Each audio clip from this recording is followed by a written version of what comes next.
அன்புடன் நிலைக்கும் உங்கள் முன்னார்க்கங்க. இன்றைக்கி நம்ம எங்கே போகிறோம் அப்படின்னா கோயிலுக்கு தான் போகிறோம். இன்றைக்கி தான் வந்து பார்த்திங்கன்னா லாஸ்ட்டு பூஜை. ஏன்னா திங்கக்கிழமை அதிகாலையில் வந்து கட்டி கட்டுறாங்க இல்லையா. ஸோ இன்றைக்கி வந்து லாஸ்ட் பூஜை. அதுக்கு முன்னாடி பார்த்திங்கன்னா எங்கள் அம்மாவும் அப்புறம் விஜயா அத்தையும் வந்து கதை அடிச்சிட்டு இருந்தாங்க. அவங்கெல்லாம் கதை பேசி முடித்தோடனே நாங்களும் அப்படியே வந்து பையா வீட்டை விட்டு கிளம்பியாச்சு. நம்மளுடைய சந்திரமாரியம்மன் கோவிலில் தான் வந்து கும்பிட்டுட்ருக்காங்க இந்த பூஜையை.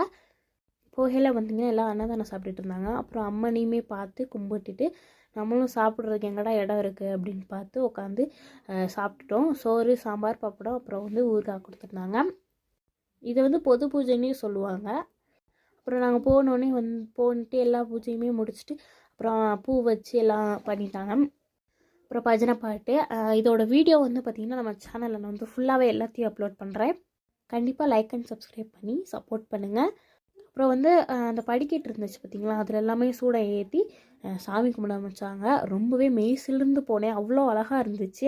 அதுவும் இல்லாமல் கொஞ்சம் கஷ்டமாகவும் இருந்துச்சு. பஜனை முடியுது அப்படின்னு என்ஜாய் பண்ணி சாமியை கும்பிட்டு ரொம்பவே நல்லா போச்சு. அந்த டேஸ் ஃபுல்லாகவே பஜனைக்கு போனது. 24 டேஸ் வந்து இந்த பூஜை நடந்துச்சு. அதாவது பஜனை வச்சு அப்புறம் இடையில வந்து கன்னி பூஜை அந்த இதெல்லாம் வச்சுருந்தாங்க. நான் பொங்கலுக்கு அப்புறம் தான் வந்து பஜனை வச்சாங்க. ஏன்னா எல்லோரும் மாலை போடணும் அப்படின்னு சொல்லியிருந்தேன் இல்லையா.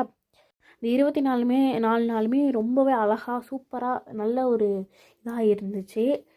அப்புறம் எல்லோரும் சாமி ஆடினாங்க, காவடியெல்லாம் வச்சு ஆடினாங்க. நம்மளுமே பார்த்திங்கன்னா பழனி போகிறோம், இவங்க பாத யாத்திரை போகிறாங்க. அந்த வீடியோஸ்லாம் கண்டிப்பாக நம்ம சேனலில் வரும். நான் மறுபடியும் சொல்கிறேன், சப்ஸ்கிரைப் அண்ட் லைக் பண்ணிவிட்டு இந்த வீடியோஸை பாருங்கள். அப்புறமா வந்து அவங்களுடைய இருமுடி பை இருக்குது பார்த்திங்களா, அதில் வைக்கிறதுக்காக வேண்டி பழம் எல்லாமே கொடுத்தாங்க. எல்லா தெய்வங்களுடைய ஆசீர்வாதப்படி நம்ம நல்லா வந்து பாத யாத்திரையை முடித்து அந்த பழனி ஆண்டவனையும் பார்த்துட்டு வந்துடுவோம் அப்படின்னு சொல்லி ஆசீர்வாதம் பண்ணுங்கள். ஏன்னா நடந்து போகிறாங்க காட்டு வழியாக, ரொம்பவே அன்சேஃபாக போகிறாங்க. ஸோ ப்ளெஸ் பண்ணிடுங்க. அடுத்த வீடியோவில் பார்க்கலாம். பாய்.